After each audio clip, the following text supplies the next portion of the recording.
Our ninth lesson is from the Gospel according to John, chapter 1, verses 1 to 14. Listen now to the word of the Lord. In the beginning was the Word, and the Word was with God, and the Word was God. He was in the beginning with God. All things came into being through him, and without him not one thing came into being. What has come into being in him was life, and the life was the light of all people. And the light shines in the darkness, and the darkness did not overcome it. There was a man sent from God whose name was John. He came as a witness to testify to the light, so that all might believe through him. He himself was not the light, but he came to testify to the light. The true light, which enlightens everyone, was coming into the world. He was in the world, and the world came into being through him, yet the world did not know him. He came to what was his own, and his own people did not accept him. But to all who received him, who believed in his name, he gave power to become the children of God, who were born not of blood, or of the will of the flesh, or of the will of man, but of God. And the Word became flesh and lived among us, and we have seen his glory, the glory as of a Father's only Son, full of grace and truth. Friends, this is the word of the Lord. Thanks be to God.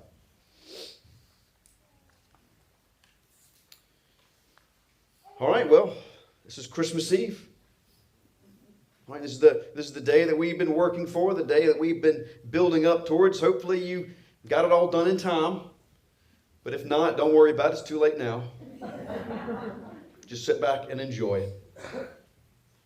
Today's the day to see if the Advent conspiracy really has worked. Now, if you were just joining us, you might not know what it is, the Advent conspiracy that I'm talking about. Well, we've here been working through Advent on a conspiracy to put Christ back into Christmas. And to put Christ back into Christmas, there are 4 principles that we're using. The first is that we worship fully, that we give our lives to God as worship.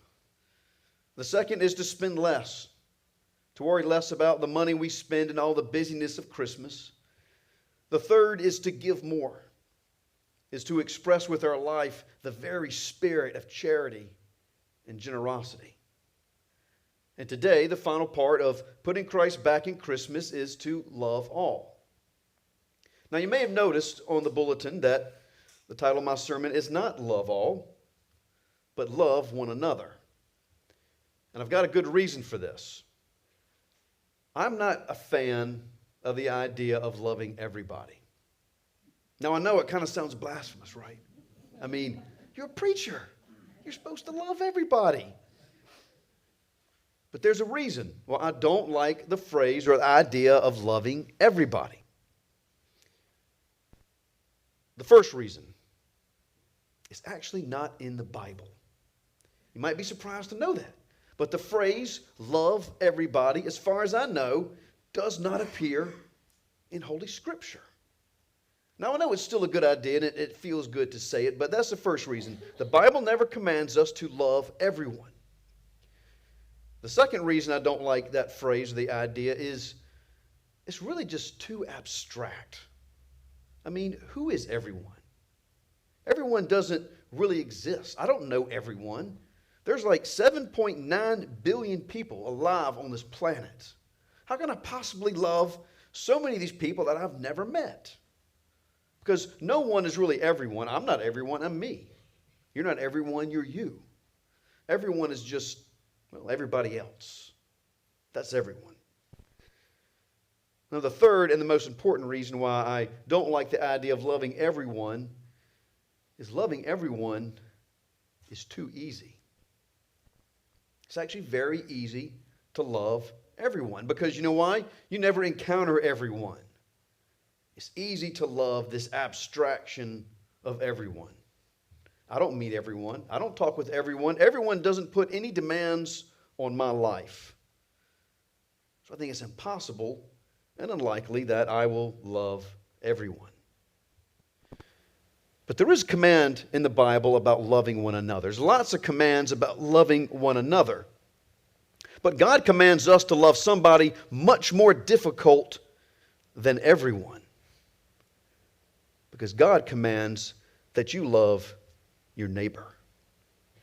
And that is a hard trick to pull off. You see, everyone is no one. Everybody is nobody, but my neighbor, that's somebody. And somebody, as you know, can be very difficult to love. My neighbor, that somebody, is the guy that's playing loud music late at night. He's the one that keeps his yard dirty and drives the house prices down for the rest of us in the neighborhood. The neighbor is the one that fights too much and yells too much. Your neighbor is the couple across the street that everyone knows is having an affair. Your neighbor is that person on Facebook that's always bragging about how great their life is and making you feel like yours is less because of it. Your neighbor is the driver who doesn't signal before he changes lanes. Your neighbor is the car that pulls out in front of you and then goes way too slow. Your neighbor is working with you in the office, and you know he is spreading malicious gossip about you. Your neighbor is the parents of the school bully that won't leave your child alone. That's your neighbor. That's the person God tells you to love. But everybody, well, who loves everybody? There's a furniture maker in Sweden. There's the farmer in Zimbabwe, the trader in Beijing. It's easy for me to love those guys. They don't bother me at all. They don't bother me one bit. But that guy sitting next to me in Starbucks who's talking to someone on his speakerphone, like really, really loud, he's a lot harder to love. Why? Because I know him and I have to interact with that guy. To love everybody, that requires nothing. To love my neighbor is the hardest thing in the world for me to do. Loving my neighbor is also the most impactful thing that you can do in this life. The most powerful thing you can do in this life to change this world. You know, there's a lot said these days about the division in our nation. And it seems that every year we're fighting a lot more. And it seems that everybody is taking one side or the other. And when you stand on one side, you're for your people, and you hate the people on the other side. Whatever it is that other side is. They're the bad guys, you're the good guys, and that divide gets greater and greater every single year, and the animosity grows fiercer and fiercer with every passing year. And there's a lot of people that have talked about what the cause is of this division, and there probably are many causes. But I think the greatest reason for all the division and hatred in our nation is because we do not respect this command anymore to love your neighbor. To love your neighbor as you love yourself. That's been replaced with love everybody. But you see, love your neighbor is a specific command. It's to a specific person at a specific time and a specific place. Whoever it is you are surrounded with, whoever it is the people you find yourself around, that's your neighbor. That is who you are called to love. And that's been replaced by this ephemeral command to love everybody that ends up being nobody. That makes no demands on your life at all. I'll say one more thing about the everybody and the neighbor thing, okay? And this to me seals it, okay? I can throw a brick at your head and still claim that I love everybody. You really can. Because first of all, I'm doing it for the sake of everybody. Because you're the somebody on the other side of whatever divide we're on. And I'm trying to do this for the good of everybody. And if I have to throw a brick at your head to do it, well then so be it. That just shows my love for everybody. And also you can say, I do love everybody, I just don't love you. But I love all the other 7.9 billion people in the world, so yeah, that kind of balances it out pretty good. However, on the other hand, there's no way that I can treat you with hatred and violence and still make a claim that I'm loving my neighbor. So what does this have to do with Christmas? What does this have to do with putting Christ back in Christmas? Well, I want to tell you something about your neighbor that you might not know. And this could be the worst neighbor that you have, the most irritating person in your life. That one individual that you can't stand more than anybody else.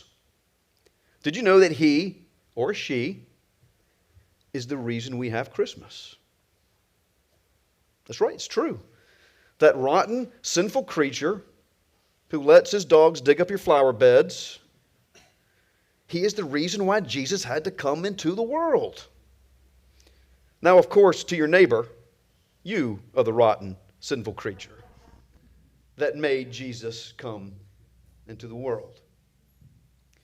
If we're being honest with ourselves, Jesus came into this world because, well, the world is full of rotten, sinful creatures, just like us. But that's really only half the story. It's only half the story that Jesus was born because we are sinners.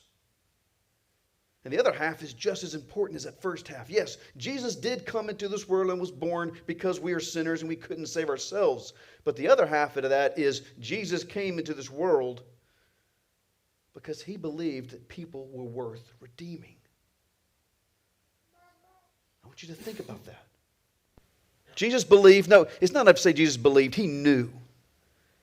Jesus knew that people were worth it. That we all were worth the effort.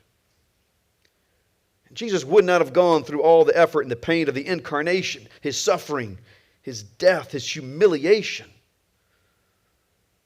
unless it was worth it. Yes, Christ was born to save your neighbor from his sins. But Christ was also born because your neighbor was worth it. See, when Jesus did this, when he gave us the gift of his life, he was affirming the great value of human life. He was affirming the value of all human life. He was letting us know and reminding us there is nothing more valuable that we have on this planet than each other. That we, all of us, your neighbor, even the annoying ones, the most valuable resource here on planet Earth. And I think we've forgotten that. I think we've forgotten how valuable people are. And because we've forgotten how valuable people are, it's distorted our values. And with distorted values, we have distorted lives. Because we've forgotten how valuable people are, we've done silly things like choosing politics over people, or choosing ideology over people, or even choosing theology over people. Because we've forgotten that people are more important than any and all of these things. And these things are important. Things like politics and ideology and theology and morality, these are important. Politics matters. I can't get up here and tell you not to feel strongly about politics. I'd be wasting my breath and I'd be a hypocrite because I feel strongly about politics. But the reason politics matters is because it affects people. Because politics is about people's lives, and that's why it matters. But if you hate somebody because of their politics, you're missing the point. Because politics is important because people matter. Even all of our morality, our systems of right and wrong, of sin and righteousness, it matters. But it matters because it affects human life. And it matters because it affects people, because sin is like drinking poison. But to hate somebody because they sin, you're missing the point. We teach right and wrong. We teach sin and righteousness because it helps people. So to hate the people you're trying to save, it defeats the purpose. It makes you a hypocrite, and hey, what's even better now, you're drinking the poison. So what good are you doing anyone then? Because of this, we know that to celebrate Christmas is to celebrate the sanctity of human life.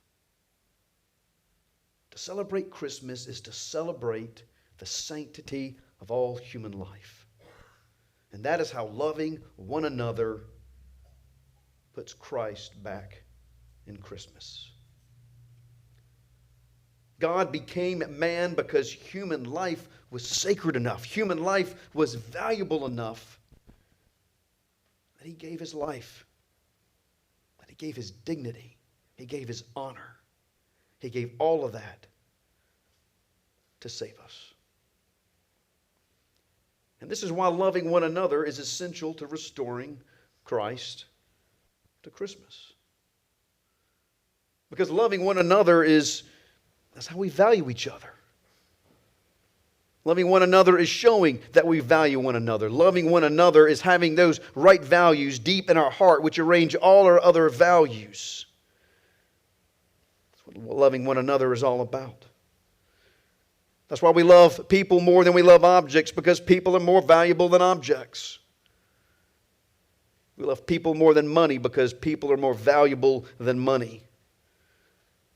We love people more than politics. We love people more than status, more than class, more than race, more than theology, more than vaccine status. Because people are more valuable than all those things put together. That's why we love people more than anyone except for God alone. Because He is the most valuable of all. So the best way to put Christ back in Christmas, the best way to celebrate this holiday as it was meant to be celebrated, to love one another. And this is the night to do it.